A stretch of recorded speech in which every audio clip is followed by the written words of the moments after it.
Bonjour à tous. Dans la vidéo sur la démocratie, nous avons vu les 13 principes indispensables sans lesquels la démocratie n'est qu'une arnaque. Dans la vidéo sur les 70 ans de trahison, nous avons vu que les gouvernants n'ont jamais demandé l'avis du peuple, sauf 2 fois. Comme on va le voir, 2 fois où les gouvernants ont demandé l'avis du peuple, mais l'ont violé.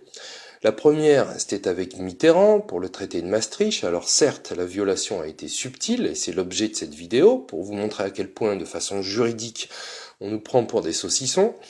Et la seconde, avec Sarkozy, bon là, il n'y a pas grand-chose à dire, c'était particulièrement grossier. Alors, le consentement du peuple n'a pas été libre ni éclairé lors du référendum de Maastricht.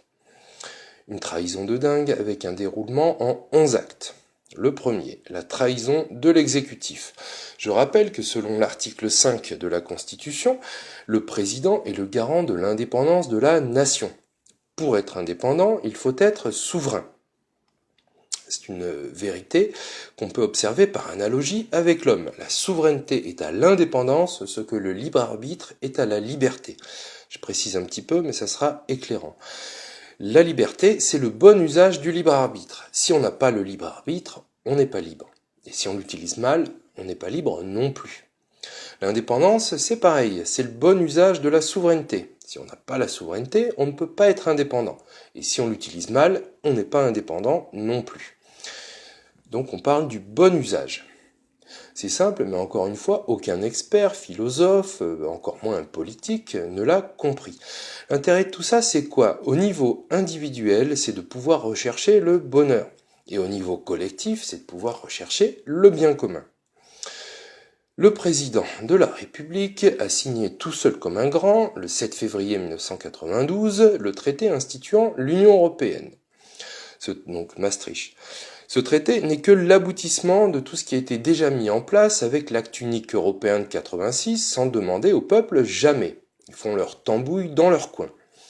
L'objectif du traité était d'abandonner la souveraineté à plusieurs niveaux, au niveau économique avec l'ouverture à la concurrence, déloyale, aux délocalisations autorisées avec et vers les pays à bas coût, conduisant à la destruction de l'industrie et de l'agriculture, monétaire avec l'euro, une banque centrale européenne et une dette publique gravée dans le marbre, de défense avec la PESC, c'est-à-dire la mutualisation pénale, police et justice, au niveau social, environnemental et sanitaire avec l'harmonisation des politiques selon le standard toujours le plus bas, au niveau civique avec la création d'une pseudo-citoyenneté européenne et puis avec la primauté des valeurs et de la langue anglo-saxonne, au niveau démocratique aussi, car le Parlement, les juges, l'exécutif se sont sabordés en confiant à la Commission qui nous impose des lois du secret des affaires au glyphosate en passant par les privatisations, et puis au niveau juridique,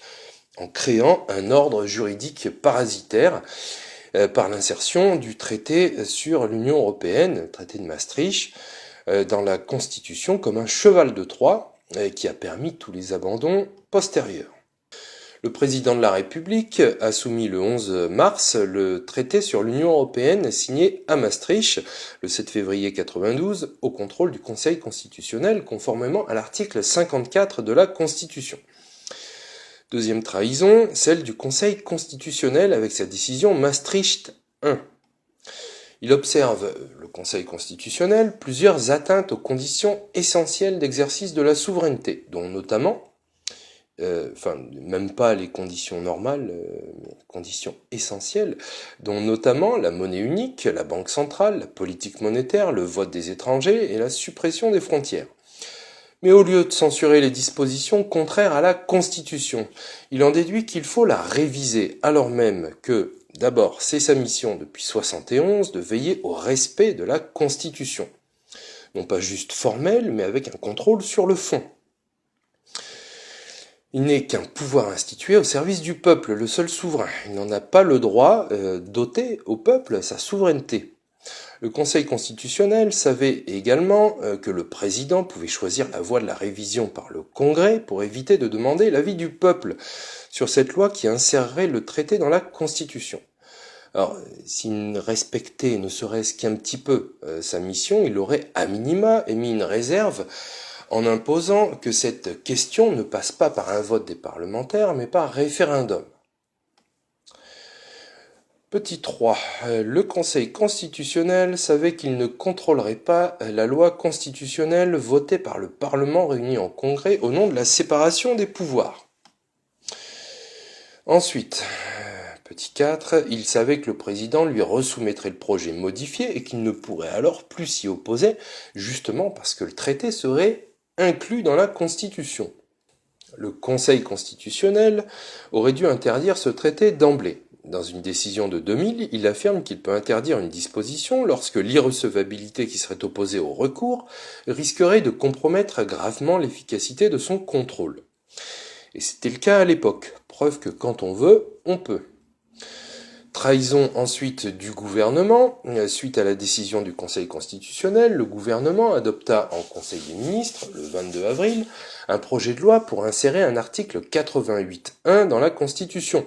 Et cet article intègre le traité de Maastricht dans la Constitution. Le traité acquiert alors valeur constitutionnelle. Il n'est donc plus incompatible avec la Constitution, d'un point de vue juridique, même s'il est directement incompatible en réalité avec le principe même de souveraineté du peuple. Ce faisant, le hacker exécutif, avec l'appui du Conseil constitutionnel, place un cheval de Troie, un ver, un trojan, dans le logiciel constitutionnel, qui servira à avaler légalement toutes les couleuvres du futur. Ensuite, une tentative de sauvetage illusoire. Philippe Séguin, dans son discours devant l'Assemblée nationale du 5 mai 1992, s'exprimait de façon admirable dans le cadre d'une exception d'irrecevabilité qu'il soulevait contre le projet de loi constitutionnelle préalable à la ratification du traité de Maastricht. Il disait « Aucune assemblée ne peut déléguer un pouvoir qu'elle n'exerce qu'au nom du peuple ». On demande donc au Parlement, qui n'en a pas le droit, rien de moins que d'abandonner sa compétence législative aux organes communautaires. Tentative illusoire, car l'usage de cette procédure est extrêmement rare et n'a jamais abouti.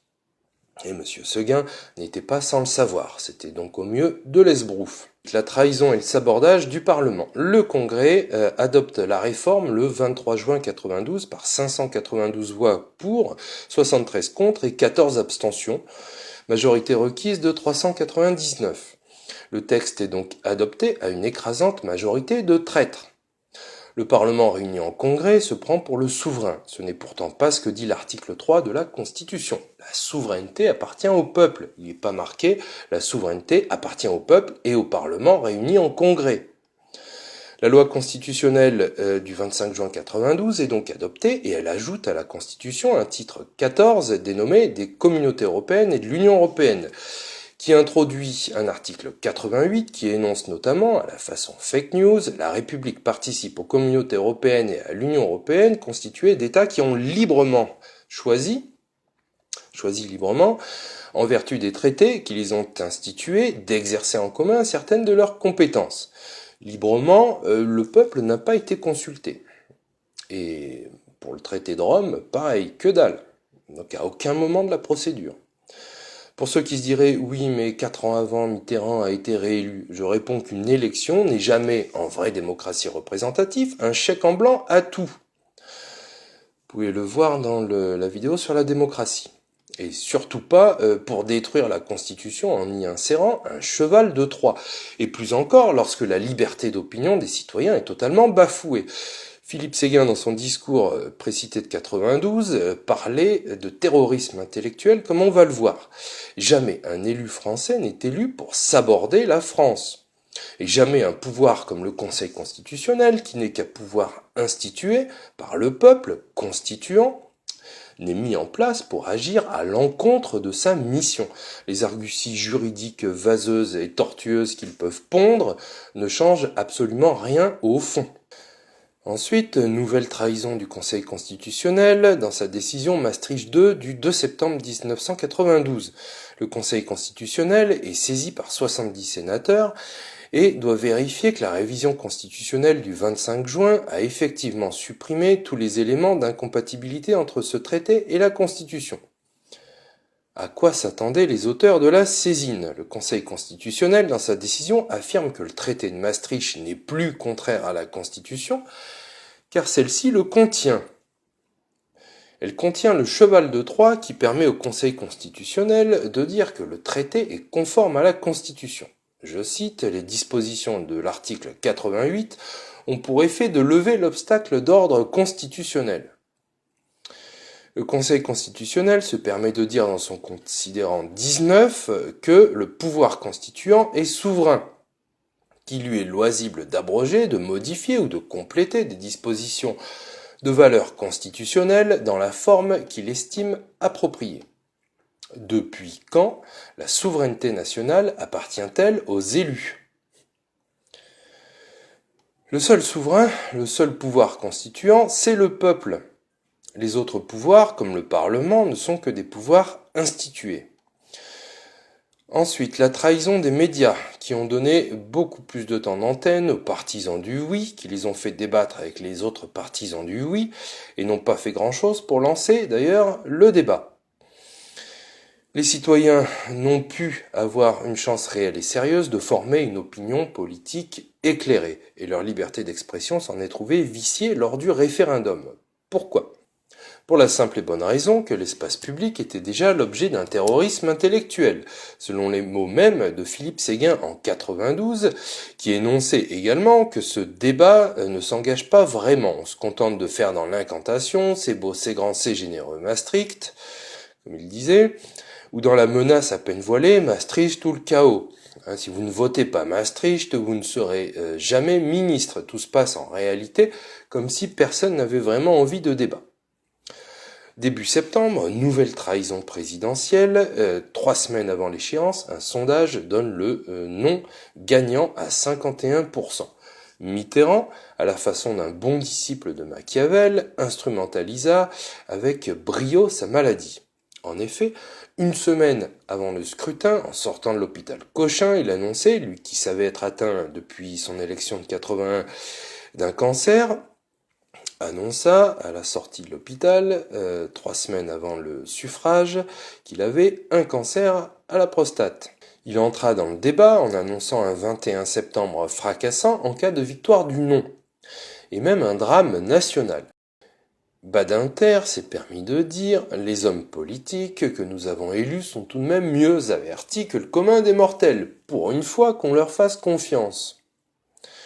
Le 20 septembre, le peuple dont la liberté d'opinion et d'expression ont été bafouées, dont le consentement est vicié ab initio, répond à cette question. Approuvez-vous le projet de loi soumis au peuple français par le président de la République autorisant la ratification du traité sur l'Union européenne ? Alors il faut noter, et c'est capital, qu'en démocratie représentative, comme on l'a vu, la liberté d'opinion et d'expression sont fondamentales pour assurer, et c'est le but ultime, que la grande majorité des citoyens ait une chance réelle et sérieuse de former une opinion politique éclairée et de pouvoir l'exprimer librement. De savoir à quoi ils s'engagent par leur vote. Les Français n'ont pas pu avoir une chance réelle et sérieuse de comprendre véritablement les tenants et les aboutissants politiques de leurs futures décisions à cause d'un espace public verrouillé, d'un traitement de l'information ultra-partisan par des médias aux ordres et du non-respect, tant par les partis politiques que les élus et les juges, des principes de la démocratie et de la souveraineté. Tout le monde s'en bat les baloches. Résultat, 51,04% de oui. Le traité est ratifié. Si on se fiche de toutes les règles démocratiques et constitutionnelles, alors oui, on peut dire que le vote est démocratique et constitutionnel. Dans le monde réel, ce traité est inconstitutionnel. Imaginons que le peuple ait dit non. La situation aurait été-elle différente ? Eh bien non, elle ne l'aurait pas été, puisqu'avec perfidie, le président Mitterrand avait découplé la phase de signature, pour s'assurer que le traité pénétrerait bien la Constitution, et la phase de ratification. Que se serait-il passé si le peuple avait refusé de ratifier ce traité ? Le traité serait resté signé, il serait resté incorporé à la Constitution, il aurait seulement été bloqué au niveau de la ratification et de sa mise en œuvre.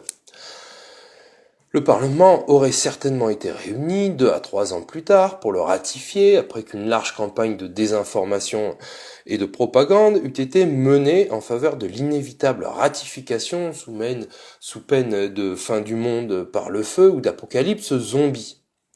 Est-ce de la politique fiction ? Non. puisque c'est exactement ce qui s'est passé avec le traité de Lisbonne, contournant le refus du peuple français d'avoir une constitution européenne. Le 21 septembre, Mitterrand salue l'opération par un « c'est un mouvement qui est né ». Si on recule dans l'histoire, on voit une chose importante. La monarchie a été abolie le 21 septembre 1792. La République, elle, a été abolie 200 ans plus tard, jour pour jour, le 21 septembre 1992, laissant place à un nouveau mouvement. Et quel est ce mouvement? Le mouvement européen, un empire ultralibéral et technocratique qui pense pour nous, sifflant la fin, le début de la fin de la démocratie, de l'état de droit et de l'état-nation. Une petite dernière hypocrisie quand même pour la route. Dans sa décision du 23 septembre 1992, Maastricht 3, le Conseil constitutionnel affirme qu'il ne contrôle pas les lois adoptées par le peuple souverain. Il se rappelle ici bizarrement que c'est le peuple qui est souverain et que lui n'a pas autorité pour s'y opposer, étant un simple pouvoir constitué. Il s'en rappelle bizarrement aussi ici. Une bande d'hypocrites, ces pseudo-sages. Je ne précise pas, mais avec le traité de Lisbonne, la violation du consentement du peuple était beaucoup moins subtile, beaucoup plus rustre. Sarkozy a fait passer par le Congrès en catimini son mini-traité avec ses maxis effets juridiques en 2008, alors qu'il ne s'agissait que d'une copie du traité instituant une constitution pour l'Europe rejetée par les Français par référendum le 29 mai 2005. Seule la forme a été changée, mais pas le contenu. D'après Giscard, président de la commission chargée d'établir ce traité, les propositions institutionnelles du traité constitutionnel se retrouvent intégralement dans le traité de Lisbonne, mais dans un ordre différent. Dans le traité de Lisbonne, rédigé exclusivement à partir du projet de traité constitutionnel, les outils sont exactement les mêmes. Le refus du peuple français d'accepter la Constitution européenne en 2005 obligea ceux qui agissent pour la construction fédéraliste de l'Europe à montrer leur vrai visage, voltairien, haïssant le peuple, estimant que l'on doit se méfier de cette populace ignorante et stupide. On nous crache à la gueule sans arrêt. Mais au moins, la Constitution européenne n'est pas passée, et ça, c'est capital, puisque, une conséquence capitale, les juges continuent à tirer leurs compétences à partir de notre Constitution. Si la Constitution européenne était passée, la liquidation de la France aurait été faite beaucoup plus vite. Et ce n'est pas la première fois que les traîtres veulent imposer une Europe fédéraliste, qui en fait est un outil de domination impérialiste de la finance apatride, comme on va voir dans la prochaine vidéo. Alors j'espère que vous avez aimé cette vidéo, et si c'est le cas, je vous remercie de mettre un pouce et de vous abonner, et merci pour votre écoute. À bientôt.